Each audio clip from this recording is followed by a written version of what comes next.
大家好，我係 Philip。咁相信卡式呢個牌子咧，大家喺 filter 啦，又或者反射鏡上面咧，對佢應該都唔陌生，因為之前同大家有做過佢嘅廠房啦、反射鏡嘅 review 啦，又做過 filter 嘅 review 啦。相信大家知道呢個牌子咧，其實都做得幾好啦，亦都係大家開始耳熟能詳呢個牌子。仲有一支之前仲有支85.1.4添。咁大家咧，如果有興趣，可以睇翻之前嘅片段啦。咁但係今日同大家就係講咧，冇錯就係我手上呢一支咧。自動對焦嘅1500mm 嘅反射鏡頭，冇錯，你冇睇就係自動對焦嘅反射鏡頭。咁今次同大家睇下咧，究竟呢支鏡頭咧佢嘅設計係點樣啦？亦都係佢就係咧就好多個芒喎，有單反又得啦，無反又得啦，照顧晒唔同嘅族群嘅人士。亦都係咧150mm咧，亦都係咧等大家咧更加容易去使用嘅。咁我哋今次去睇下呢支鏡頭先。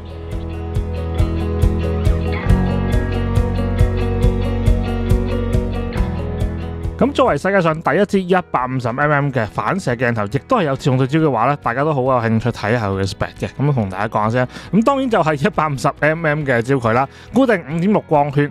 鏡組咧就特別啦，因為咧都唔係淨係簡單嘅，咁啊亦都係有4組5片嘅鏡組啦。咁啊 full frame 嘅鏡頭，咁佢嘅鏡身咧就用鋁合金嘅設計啦。Filter size 就67mm 嘅，咁亦都係當然呢啲係自動對焦鏡頭，亦都可以手動對焦啦。最近對焦距離咧就非常之好嘅，咁啊亦都係有1.5米啦。咁暫時而家咧現貨推出咧就有3個 mount 啦，咁啊 Canon 嘅 EF mount、Nikon Z mount 同埋 Sony E mount 都係有自動對焦嘅。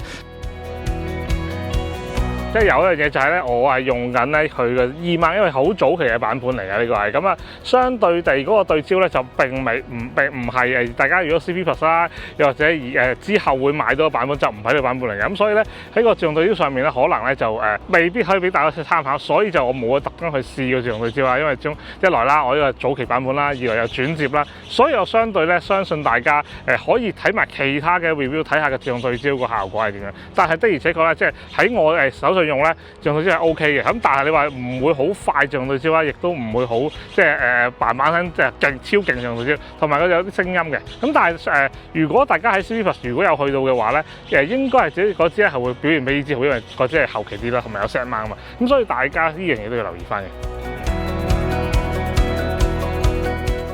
咁我哋成日都強調呢支鏡頭咧係世界上第一支啦，即係叫150mm 嘅自動對焦反射鏡啦。咁其實對於即係我哋嚟講咧，其實其中一樣嘢最強咧，除咗佢自動對焦之外，就係佢散景。咁大家都知啦，即係散景嚟講咧，即係反射鏡的而且確係有佢嘅魅力嘅。咁而且呢支鏡頭咧，佢最近對焦距離咧1.5米咧，的而且確咧令到我哋即係去用嘅時候咧，特別咧，即係如果大家會影啲近嘢嘅時候咧，係特別好用㗎。咁點解咧？因為佢始終150mm咧，你又唔使企咁遠啦。咁亦都係咧，即係你有自動對焦啦。咁如果你影花啦，又或者影人物嘅話咧，的而且確咧，佢發揮空間係會大好多。咁當然啦，即係如果你想用翻之前200mm手動，咁當然係可以啦。咁你就可以買翻之前手動都係得嘅。咁但係因為始終自動對焦咧，對於個題材上面啦，或者自己即係可能即係好似我咁啦，即係眼又即係睇唔清嘅話，咁可能咧你冇咁辛苦，你可以用到自動對焦咧嚟去影個相嘅時候咧，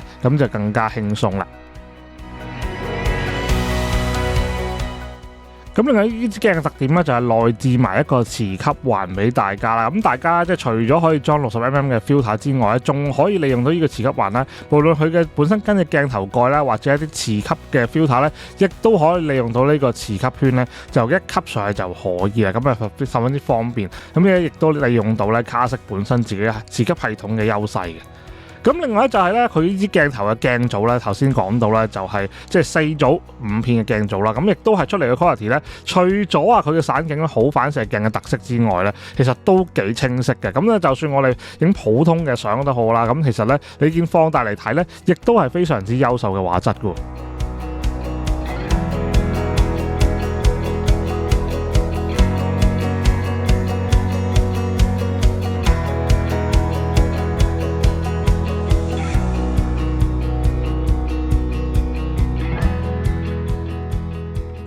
我知道大家咧好多玩特色鏡頭嘅朋友仔咧，都會好注意究竟佢飛日光啦，佢逆光嘅時候咧個效果係點樣嘅。咁亦都係拍咗 video 啦，同埋影咗相咧，俾大家睇下個效果。嗱，我自己咧即係都幾中意嘅，即係唔係講笑。即係其實如果你用普通而家現代好正常一支好靚 coating 啊，好即係現代嘅鏡頭咧，其實你好少會做到個散景係咁啦，亦都做到一個極光都係咁樣嘅。咁亦都係咧喺呢個年代嚟講，大家都講緊一個即係追求一個特別嘅相片嘅時候咧，其實一支咁嘅鏡頭咧都幾好玩嘅，因為尤其是而家自動對焦啦，我不停都係講自動對焦，因為真係自動對焦實在太方便啦。即係以前嚟講，你使用對焦咁你要慢慢去摸索，當然你可以慢慢去即係影嗰張相啦，慢慢享受個攝影過程啦。咁但係我哋而家即係叫做多個選擇有自動對焦咧，當然一定係好事啦。咁啊，大家可以俾下意見，究竟你中唔中意個飛亞光啦，亦都係覺得個效果係點樣？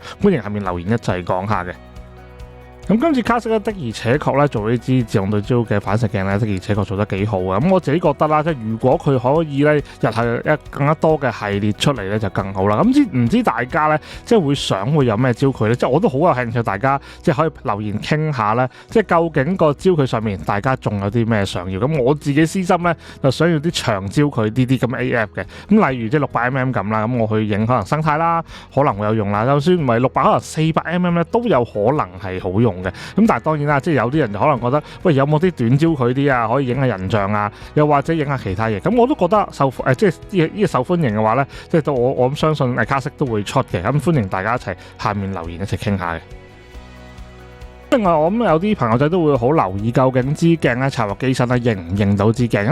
咁以前咧，如果係手動對焦啦嗰啲咧冇接點嘅話咧，咁要自己 set 翻嗰個嘅焦距啦，先至喺後期可以見到。亦都係咧，如果大家拍 video 嘅話咧，亦都係要 set 翻機身入邊咧香焦距，先至可以達到有嗰個機身防震嘅效果。咁今次就唔使麻煩啦，因為佢直接咧機身入邊咧認到支鏡頭個名啦，同埋焦距。咁變咗大家喺後期咧，又或者係 video嘅時候咧，就唔使額外再校啦。咁呢個都係咧，除咗自動對焦之外，有接點嘅時候咧一啲嘅好處嚟嘅。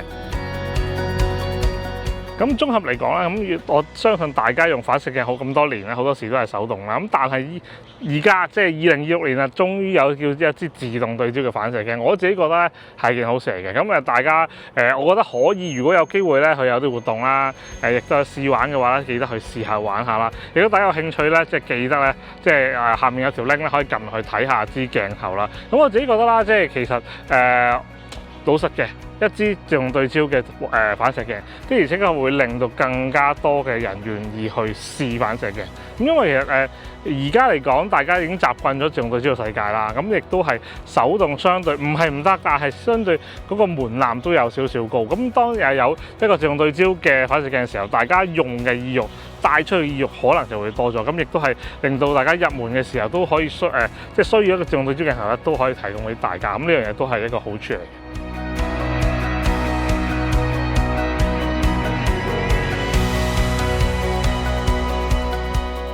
咁希望今日大家中意條片啦，希望大家 like、subscribe 上嚟，有咩意見下面留言俾我，同埋下面條 link 咧就有個優惠碼，大家可以咧撳入去睇下，同埋打個優惠碼咁啊睇下呢支鏡頭，咁啊有興趣可以睇下啦。咁亦都係咧中意個片、like 片、share 片、share 俾朋友仔睇下啦。咁啊下次再揾更多新嘅嘢咧，同大家去 share 去試下。我哋下次再見，拜拜。